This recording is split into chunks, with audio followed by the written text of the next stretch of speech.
First of all, many thanks to my good old friend Ramesh from KTM Begumpet for allowing me to review this bike for you guys. The Duke 390, or the epiphany of modern motorcycling as I choose to call it, has proven to be a screaming success, at least in the eyes of the hardcore performance bike enthusiasts, for the sheer lunacy and the absolute ecstasy that the bike brings along with it. Now, while the lunacy comes courtesy of the insane power to weight ratio of around 271 bhp per ton, which is greater than even the likes of the Aston Martin Vantage V8 SP10, the ecstasy comes courtesy of the limitless fun that this bike has on offer, irrespective of where you choose to ride it. The new Duke 390, or the Junior Scalpel as I choose to call it, offers a razor sharp handling with pinpoint precision and unending power with complete control, so much so that I fell in love with it the moment I saw it last year, which is why I ended up purchasing the bike for myself. So my love affair with Scully, which is the name I've given to my bike, is nearly a year old now, and what a fascinating journey it has been, predominantly through the urban jungle, really testing conditions for such a powerful machine with the horrible city traffic with dust all over, potholes the size of craters, and the seriously annoying stop and go traffic moving at a snail's pace. Nevertheless, the bike never did stall, never caused any major issue, and always stood by my side as I ran from pillar to post day in and day out, reviewing various bikes and cars across various dealerships in the city. Mind you, there were a few glitches with the ECU failure message showing up each time the engine got overheated, but the constant software updates and prompt service from KTM have ensured a hassle-free ownership experience all along. Just in case you come across the ECU failure message on your instrument console, I would suggest that you turn off the bike for a minute or two and then restart it and you'll be good to go. Similarly, there was the issue with the headlamp flickering and turning off for a few seconds, which was again taken care of by the software updates. What still doesn't work though is getting my phone to pair with the instrument console. It used to work initially when I first bought the bike, but after the software updates, the phone wouldn't pair at all. Now, why am I sharing all this in this review? Well, the good news for all you guys is that the 2018 lot comes with all the aforementioned problems fixed and taken care of beforehand. Some online reports claim that the 2018 models come with updated software for the instrument cluster that offers better connectivity. Also, we are set to get a new plate on the trellis frame that is supposed to prevent the hot air from blowing directly onto your feet. But believe me, going by my experience with this bike, so long as you're wearing shoes, you don't really feel the heat, even while riding through chock-a-block city traffic. The radiator fan also is said to have been tweaked now to rotate faster, thereby keeping the engine cool and preventing it from overheating. And to top things off, we now get complete access to the much desired upon white color scheme that most of them were drooling over the entire year. Now, last year, though only a select few had the privilege of owning the white beauty, this new year KTM has thrown the party open such that each and everyone has access to this haunting new white color variant, which I choose to call the White Knight. I personally, however, love my electronic orange color scheme, which has the orange venom dripping all over and KTM's radical spirit shining through each and every element. The design is light years ahead of other motorcycles that we see today. The headlamp reminds me of General Grievous from the Star Wars franchise. It's almost like a whole new species from a different planet altogether. And what's really great is that it resembles the Maniac machine, the Super Duke R's headlamp to some extent, and is almost identical to the upcoming 790 Duke. It combines optimal illumination of the near field with maximum light output. The parking light itself consists of 20 LEDs, which offers better visibility to the oncoming traffic. The light spread on the new Duke 390 is good enough for daily commutes, but not sufficient enough to allow you to tour at night. If you notice closely, this 2018 model also gets the WP detailing on the front forks, which looks quite cool.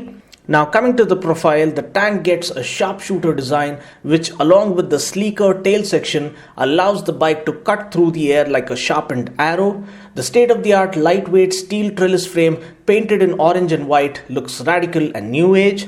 At the back, the twin LED strips light up gorgeously each time you slam on the brakes. The seats are a comprehensive upgrade compared to the first gen Duke, both in terms of space as well as comfort. The rider gets adequate space to move around and the foam quality is just about perfect. The switchgear is again well laid out, it is backlit and is of great quality. The instrument cluster is like the eighth wonder of this world, especially considering the bike's pricing. The next available bike in our market to offer a full color TFT display is the Street Triple RS, priced at around 12 lakhs. The TFT display also changes its color as per the changing light conditions. We get all the info that we can hope for here. I've done a separate video explaining about the instrument cluster and you can find that video link in the description portion below. We also get 3 different ABS modes wherein we can switch to Supermoto mode by long pressing on the set button. In this case, ABS is operational only on the front wheel. We then have the standard road mode where ABS is operational both on the front as well as the rear wheels. Finally, we also have the option of switching ABS off completely. Now coming to the star of the show, the engine. Powering the 2018 Duke 390 is the same 4-stroke liquid-cooled, fuel-injected 373cc engine that puts out 44 bhp of max power at 9000 rpm and 37 newton meters of max torque at 7000 rpm. This comes mated to a super slick 6-speed gearbox with well-matched gear ratios. Taking the bike out for a spin, I started searching for any enhancements in the right field. Believe me, everything's more or less the same. There's no major change as such. If at all anything, there's just a minor enhancement in the refinement level. But again, the engine is so perfect as such that I don't believe they actually needed to meddle with it. The bike is almost flawless. It's fast, yet it is very well composed. Now that's the major update the new 390 got compared to its brutal predecessor, the first gen 390. It's as sharp as a two-edged sword, yet it offers complete submission to the master who is wielding it. It brings along ahead of its class features and electronics on board, yet it holds true to offering the pure motorcycling pleasure that we bikers live to experience each time we slot the bike into gear and ring the throttle hard. Day in and day out, as I keep riding my sweetheart Scully, the joy she brings to my heart, the peace that fills my mind, and the energy that runs through my veins is like a resurrection experience, and that's why I love her with all my heart. Now getting back to the 2018 Duke, the slipper clutch on board prevents the rear wheel from locking and hopping under harsh braking scenarios. The slipper clutch also provides for a lighter feel and effortless clutch operation, which saves us a lot of energy when riding. The throttle response is more direct and instantaneous without any latency thanks to the ride-by-wire technology on board. The throttle action is shorter, as was the case with the 2017 model. The gear shifts are smooth. The engine response is nice and refined without any hint of vibrations. While riding this bike, there's so much power on tap, and given the way the engine has been tuned, it is really important for you to be in the right speed in the right gear. Now lower speeds in higher gears would result in engine knocking. Now though I keep riding this bike through the city predominantly, the right place to unleash this beast is on the highways, where you can actually see the true potential of this motorcycle come alive as we zip through the vast open stretches of tarmac. The riding ergonomics are perfectly sorted out for this bike. I've ridden this bike on the track. I use it for daily commutes as well, and I've also taken it out for occasional long rides. The bike is truly versatile and offers you a completely satisfying experience in all of the aforementioned scenarios. Now, how closely does this bike carry the DNA of the mighty Super Duke R? Well, just like the Super Duke R, the 4 valves in the cylinder head of the Duke 390 are actuated by 2 overhead camshafts and ultra-hard carbon-coated cam followers, providing reliability and longevity despite the engine's high power output. The brakes are phenomenal. We get a 320mm disc up front and a 230mm disc at the back. We get dual channel ABS as standard, and as a result, the braking performance is truly confidence inspiring. The suspension comprises of 43mm upside down front forks with open cartridge technology from WP Suspension. The rear monoshock gets a progressive spring and comes with preload adjustability, thereby offering a nice and pliant ride over the city streets and complete confidence on the track even at higher speeds. Now, talking about the wheels and tires, we get 17-inch cast light alloy wheels With a 110 section tire up front and a 150 section tire at the back, the tires offer superb road grip on the track as well as on the streets.